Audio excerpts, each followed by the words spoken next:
Genesis chapter 2. And so the whole universe was completed.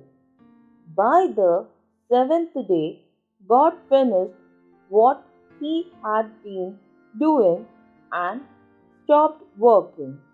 He blessed the seventh day and set it apart as a special day, because by that day He had completed His creation and stopped working. And that is how the universe was created. The Garden of Eden. When the Lord God made the universe, there were no plants on the earth, and no seeds had sprouted, because He had not sent any rain, and there was no one to cultivate the land.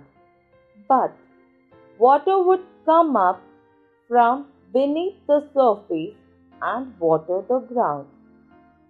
Then the Lord God took some soil from the ground and formed a man out of it.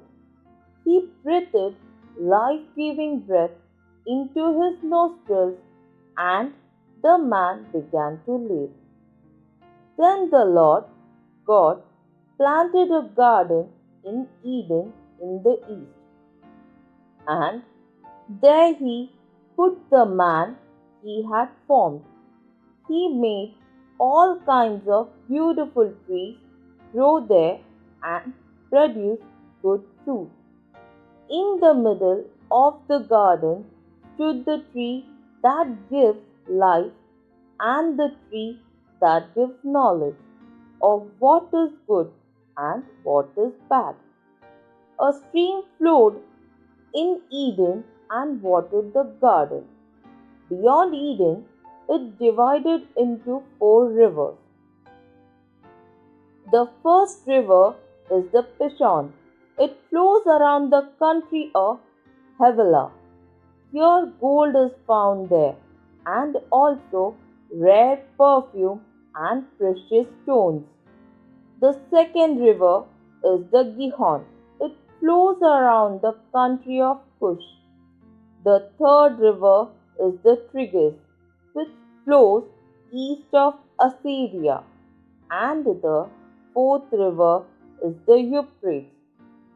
Then the Lord God placed the man in the garden of Eden to cultivate it and guard it.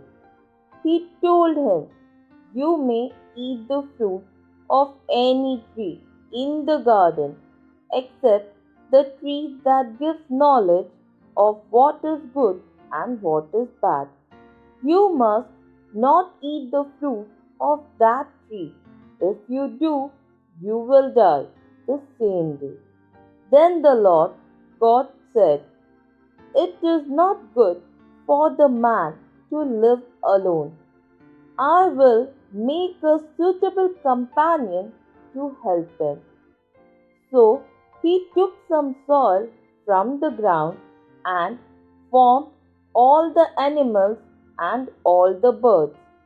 Then he brought them to the man to see what he would name them, and that is how they all got their names.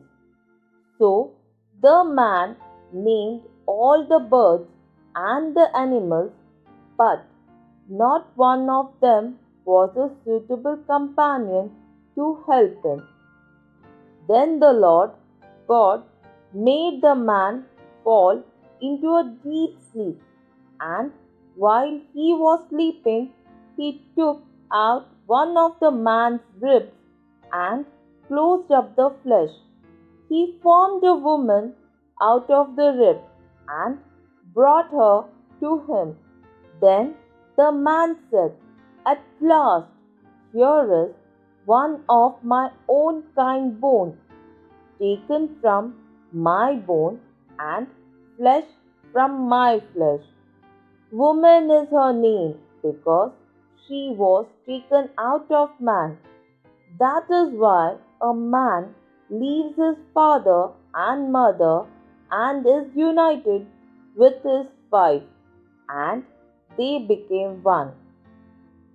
The man and the woman were both naked, but they were not embarrassed.